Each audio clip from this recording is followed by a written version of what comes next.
Kidney fail అయితే ఎవరు పడితే వాళ్ళు ఇవ్వడానికి లేదండి. రక్త సంబంధీకులు ఎందుకు అంటే మన జెనెటిక్ మ్యాచింగ్ ఉంటేనే ఆ వ్యక్తి యొక్క అవయవం మన శరీరంలోకి ఎంటర్ అయిన తర్వాత ఈ రెండింటి మధ్యలో జెనెటిక్ మిస్ మ్యాచ్ చూసి ఒక రిజెక్షన్ అనే ప్రక్రియ స్టార్ట్ అవుతుంది. ఆ పెట్టినటువంటి కిడ్నీ మనం లోపల పెట్టాం వేరే వ్యక్తిది, దానిపైన ఇమ్యూన్ రియాక్షన్ అవుతుంది. అయ్యి దానిలో ఉన్న రక్తనాళం మొత్తం మూసుకుపోయి క్లాటింగ్ అయిపోయి చివరికి ప్రసరణ లేకుండా చేసి నల్లగా మాడిపోతుంది. ఇలా ఎందుకు అయింది అంటే జీన్స్ మ్యాచింగ్ లేకపోవడం. ఎవరికి మ్యాచింగ్ అవుతాయి? తల్లి తండ్రి వాళ్ళు మనకు జన్మనిచ్చారు కాబట్టి 50% జీన్స్ తల్లి నుంచి వచ్చినాయి, 50% తండ్రి నుంచి వచ్చినాయి. మన తోబుట్టువులు అక్క చెల్లి అన్న తమ్ముడు మనకు ఎదిగొచ్చిన బిడ్డలు, ఉదాహరణ 18 సంవత్సరాలు దాటినప్పుడు బిడ్డలు ఉన్నారనుకోండి, మన నుంచి పుట్టారు కాబట్టి మనం 50% మ్యాచింగ్ భార్య భర్తలు ఇద్దరి నుంచి వచ్చి ఉంటుంది. వీళ్ళు మాత్రమే రక్త సంబంధికులు. అంకుల్స్, బాబాయిలు, బావలు, పిన్నమ్మలు, తాతలు వీళ్ళు ఎవ్వరు కూడా రక్త సంబంధి డైరెక్ట్ రిలేషన్లో లేరు. వాళ్ళు రిలేటివ్సే. మన మామ అంటే మనకి ఇష్టం ఉంటుంది, కానీ ఆయన జీన్స్ మన దగ్గర లేవు. కాబట్టి ఆయన కిడ్నీ ఇస్తా అంటే కూడా అతను బయట వ్యక్తి కిందనే జెనెటిక్గా చూస్తే అతను అవుట్ సైడ్ వ్యక్తి. అంటే ఆ అవుట్ సైడ్ వ్యక్తిది ఇప్పుడు వీళ్ళకి సెట్ కాదా సార్? అది 80% కాదండి. కాదు కాబట్టే మనం బ్లడ్ రిలేటివ్స్ ఎదుగుతున్నాం. మీరు అడిగిన క్వశ్చన్లో డోనర్ దొరకక బాధపడ్డాడు. ఎందుకనంటే అతని కుటుంబంలో ఇచ్చేంత మంది లేరు. ఇప్పుడు మనకు స్మాల్ ఫ్యామిలీ నామ్ నడుస్తుంది. అంటే మీరు ఇద్దరు భార్య భర్తలు, మీ పిల్లలు ఇద్దరు అని అంటున్నారు. అలా ఉంటే జనాభా సేమ్ కంట్రోల్లో ఉంటుంది. అదే ఇద్దరు దంపతులు కలిసి ముగ్గురు అన్నారనుకోండి, ఏదో ఒక విధంగా పాపులేషన్ ఎక్స్ప్లోడ్ పెరుగుతూ పోతుంటుంది. కాబట్టి ముందు కాలంలో ఒకళ్ళు లేక ఇద్దరు, ముగ్గురు వద్దు, ఇద్దరు ముద్దు, ఇలాంటి స్లోగన్ వచ్చిందండి. నేషనల్ పాపులేషన్ కంట్రోల్ పాలసీ 1977లో స్టార్ట్ అయింది. ఎందుకంటే ఇండియాలో పాపులేషన్ పెరిగింది, వెల్ఫేర్ స్కీమ్స్ అందట్లేదు, పేద దేశంగా మారబోతుంది, జనాభా తగ్గించుకుంటే మనందరం కూడా మళ్ళీ కంట్రోల్ కూడా చదివించుకోవచ్చు, ఉద్యోగ అవకాశాలు ఉంటాయి. ఈ మొత్తం పాలసీ ప్రకారం తక్కువ మంది బిడ్డలు కన్నారు. ఎక్కువగా దక్షిణ భారతదేశంలో తక్కువ కన్నారు. ఎందుకంటే we are more educated, more awareness in South India compare to some state like బీహార్లో, ఒరిస్సా, లేకపోతే ఛత్తీస్గఢ్, ఉత్తరాఖండ్, ఉత్తరప్రదేశ్ ఇవన్నీ చూస్తుంటే అవి పెద్దగా ఎడ్యుకేటెడ్ స్టేట్స్ కావు. వాళ్ళ స్టాండర్డ్స్ ఆఫ్ ఎడ్యుకేషన్ కానీ వాళ్ళకి ఉద్యోగం చేసే అవకాశాలు కానీ లేవు. ఎక్కువ చూస్తే అక్కడ పేదరికం ఎక్కువ ఉందండి. ఎందుకుంది? వాళ్ళు ఎక్కువ మంది కానీ అసలు ఈ పాపులేషన్ కంట్రోల్ పాలసీ వాళ్ళు లెక్క చేయలేదు. 5 మంది, 10 మంది, 12 మంది కంటూనే పోయారు. వాళ్ళు చదువుకున్నారా లేదా, రోడ్డు మీద తిరుగుతున్న పిల్లలు డ్రాప్అవుట్ అయిపోయారా, లేబర్కి పనిచేస్తున్నారా, ఇవన్నీ పట్టించుకోకుండా కంటూ పోయారు.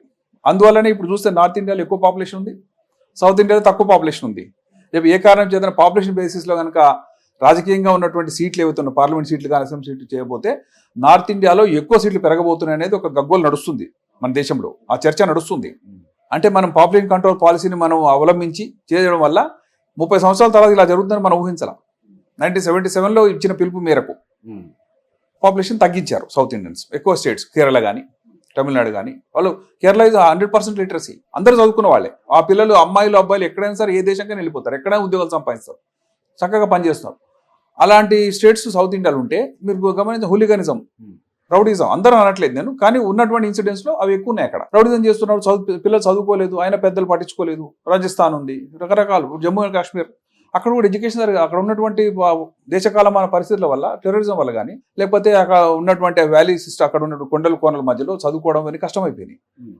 వెల్ఫేర్ స్కీమ్స్ అందట్లేదు, వాళ్ళకు ఉన్నటువంటి పక్కన ఉన్నటువంటి అన్రెస్ట్ వల్ల కానీ ఎదగలేదు. పాపులేషన్ అనేది పెరుగుతూ పోయింది అక్కడ. సో ఎక్కడ ఓటు హక్కు చూసినా సరే ఒక పర్సన్ ఎంత ధనవంతుడైనా ఎంత పేదవాడైనా ఓటైతే ఒకటే. కాబట్టి ఎక్కువ పాపులేషన్ ఉంటే ఎక్కువ మంది ప్రజాప్రతినిధులు తయారవుతారు అక్కడ.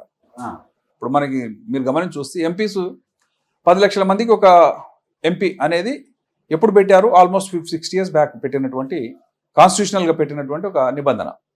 అప్పుడున్న దాంతో 542 మంది ఎలెక్ట్ అవుతారు, ఒక నామినేటెడ్ ఎంపీ ఉంటారు. ఇప్పుడు మళ్ళీ రీఆర్గనైజ్ చేయాలి, దాన్ని చూడాలంటే ఇప్పుడు పాపులేషన్ పెరిగిపోయింది కాబట్టి ఇవంతా ఎప్పుడంటే 40 కోట్ల జనాభా ఉన్నప్పుడు, 56 కోట్ల జనాభా ఉన్నప్పుడు చేసినటువంటి నిబంధన.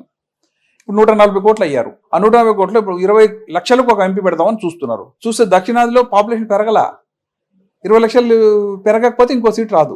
ఎంపీలు అంతే ఉంటారు. ఇక్కడ ఉదాహరణకు ఇక్కడ 200 మంది ఉంటారు సౌత్ ఇండియాలో, అక్కడ 350 మంది ఉన్నారు అనుకుందాం. ఆ 350 600 అవ్వడానికి ఛాన్స్ ఉంది. ఈ 200 210 అవుతారు. అంటే పాపులేషన్ పెరగడం వల్ల కొన్ని రాజకీయంగా కొన్ని మార్పులు కూడా చేర్పులు జరుగుతాయి. కానీ పాపులేషన్ తగ్గడం వల్ల డోనర్స్ దొరకకుండా పోతారు. గమనించి చూడండి, ఇప్పుడు నేను రక్త సంబంధికులు అంటే ఎవరు? మనకు 4 అన్నలు ఉంటే, 3 చెల్లెళ్ళు ఉంటే తప్పకుండా వాళ్ళు ఎవరో ఒకరు వస్తారు, ముందుకు వస్తారు. ఉన్నదే ఒకరికి ఏమో కిడ్నీ ఫెయిల్ అయింది, ఇంకొక ఆయన అమెరికాలో ఉన్నాడు, తల్లిదండ్రులు వయసు అయిపోయారు. ఇప్పుడు డోనర్ ఎక్కడి నుంచి వస్తారు? అతని పెళ్ళి అయింది 3 సంవత్సరాల క్రితం అయింది. సో బిడ్డలు ఎదిగే అవకాశం లేదు. సో ఇవన్నీ చూస్తుంటే డోనర్ పూల్ చాలా తక్కువగా ఉంది. ప్రపంచవ్యాప్తంగా 3% మెంబర్స్ మాత్రమే డోనర్స్ అందుబాటులో ఉన్నారు. కిడ్నీ ఫెయిల్ అయిన వాళ్ళలో 3% మందికి డోనర్స్ ఉన్నారు, 97%కి లేరు. ఈ జెనెటిక్ మ్యాచింగ్ అనే ఒక సిస్టమ్ వల్ల ఎక్కువ మంది లేరు. అదే సార్, ఆ డోనర్ కోసం అని చాలా మంది ఎన్ని లక్షలైనా పర్వాలేదు మేము వెచ్చిస్తాం, మాకు డోనర్ కావాలని తిరుగుతున్నారు. చాలా మంది నన్ను కూడా అడిగారు, అంటే మా బంధువుల్లో అడిగారు, మళ్ళా తెలిసిన వాళ్ళు కూడా చాలా మంది అడిగారు. ఎక్కడైనా ఉంటే చెప్పండి, ఎవరైనా ఉంటే చెప్పండి, ఎవరైనా ఇస్తారేం కనుక్కోండి అని ఈ విధంగా. అవునండి. అది ఏ విధంగా వీళ్ళకి వర్కౌట్ అవుతుందని నాకు అర్థం కావడం లేదు. ఇప్పుడు మీరు చెప్పేదాన్ని బట్టి చూస్తే అది ఓన్లీ బ్లడ్ రిలేషన్ మాత్రమే ఉండాలి అనేసి మీరు అంటున్నారు. వీళ్ళు చూస్తే మాత్రం అంతా వెతుకుతున్నారు. అది ఒకసారి వాళ్లకు అజ్ఞానం, అమాయకత్వం, అవగాహన రాహిత్యం. అసలు మీడియాలో వాళ్ళు విస్తృతంగా ప్రచారం కావాలి. బయట వాళ్ళ కిడ్నీ తీసుకుంటే దాని లైఫ్ స్పాన్ సరిగా ఉండదు, జెనెటిక్ మ్యాచింగ్ లేదు కాబట్టి అనేది అండర్లైన్ చేసి చెప్పాలండి. ఈ డోనర్స్ ఏం చేస్తున్నారు, ఎవరన్నా రిక్షా పుల్లని పట్టుకుని ఇంట్లో పనిచేసే ఒక ఆయమ్మని పట్టుకుని నువ్వు ఇచ్చేసేయమ్మా నీకు 4 లక్షలు 3 లక్షలు ఇస్తాం అంటే వాళ్ళు ఆశపడుతున్నారు, వీళ్ళు పని జరుగుతుందని వీళ్ళు ఆశపడుతున్నారు. కానీ ఇద్దరి విషయం కూడా సరైన రిజల్ట్ రాదు. ఎందుకు రాదంటే వాళ్ళకి మనకు జెనెటిక్ మ్యాచింగ్ లేదు. లేకపోవడం వల్ల సర్జరీ అవుతుంది. Surgery principles are same, relative అయినా కాకపోయినా కిడ్నీస్ ఆర్ సేమ్. కిడ్నీని కలపడం అనేది జరుగుతుంది. రక్తనాళాలు కరెక్ట్ కలిపేస్తాం, ఆ కిడ్నీ కూడా పనిచేస్తుంది. ఎంతకాలం పనిచేస్తుంది? కొన్ని నెలలు పనిచేయచ్చు. ఎందుకంటే రిజెక్షన్ ప్రక్రియ అంటే ఏంటి, ఈ కిడ్నీ ఉదాహరణకు మనం రిక్షా పుల్లర్ తెచ్చి ఇక్కడ పెట్టిన తర్వాత మన బాడీలో ఉండేటువంటి రక్షణ వ్యవస్థ ఒకటి ఉంటుంది. తనది కానటువంటి దాన్ని అటాక్ ఇచ్చి దాన్ని నాశనం చేయాలి. ఏ బ్యాక్టీరియా అయినా సరే, ఏ వైరస్ అయినా సరే, మన ఇమ్యూనిటీ బాగుంటే దాన్ని సమూలంగా పెకలించి నా శరీరం నుంచి బయటకు పంపించాలని ప్రయత్నం ఉంటుంది. అలాగే కరోనాలో చాలా మంది బతికాం, మన ఇమ్యూనిటీ బాగుండి. వ్యాక్సిన్ తీసుకోకుండా కొంతమంది బతికారు, వ్యాక్సిన్ అందుబాటులో లేదు, గగ్గోలైంది. అయినా సరే కొంతమంది వ్యాక్సిన్ లేకుండా కూడా కరోనా రాకుండా ఉండగలిగారు. అంటే వాళ్ళ ఇమ్యూనిటీ బాగుంది. అంటే వైరస్ని వాళ్ళు డైరెక్ట్ అటాక్ ఇచ్చి వైరస్ లోపల రాకుండా చూడగలిగారు. అదే మన శరీరంలో కిడ్నీ పెట్టిన తర్వాత వేరే వాడిది వచ్చింది అనేది గుర్తిస్తుంది, దానిపైన స్లోగా అటాక్ ఇస్తుంది.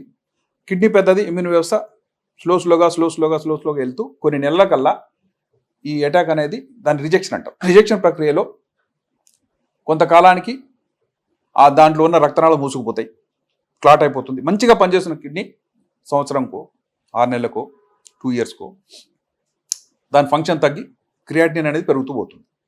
పెరిగిన దాన్ని ఆపడానికి ఏముండదండి, రకరకాల మందులు ఉన్నాయి. ఇమ్యూనో సప్రెషన్, మన రక్షణ వ్యవస్థని నిద్రపుచ్చే విధంగా కొన్ని మందులు ఉన్నాయి. కానీ టోటల్గా జీరో చేయలేము. చేస్తే మనం బ్యాక్టీరియా సింపుల్ ఇన్ఫెక్షన్స్ చనిపోతాం. కాబట్టి ఇన్ఫెక్షన్ రాకుండా చూడాలి. అదేవిధంగా కిడ్నీ రిజెక్ట్ కాకుండా ఉండడానికి కొన్ని మందులు వచ్చినాయి, సైక్లోస్పోరిన్ అని. బయట వాళ్ళు ద్వారా తీసుకున్నటువంటిది జెనెటిక్ మ్యాచింగ్ లేనటువంటి వాళ్ళు, రక్త సంబంధికులు కానటువంటి వాళ్ళ కిడ్నీస్ ఎక్కువ కాలం మన జాలవు. 2 సంవత్సరాలు 3 సంవత్సరాలు రిజెక్షన్ ప్రక్రియ మొదలవుతుంది. అది ఇన్ఎవిటబుల్, తప్పనిసరిగా జరుగుతూనే ఉంటుంది. ఆ రిజెక్షన్ ప్రక్రియలో ఎన్ని సంవత్సరాలు కిడ్నీ బ్రతుకుతుంది అనేది మామూలుగా జెనెటిక్ మ్యాచింగ్ ఇచ్చిన వాళ్ళకంటే చాలా తక్కువ సంవత్సరాలు బ్రతుకుతుంది.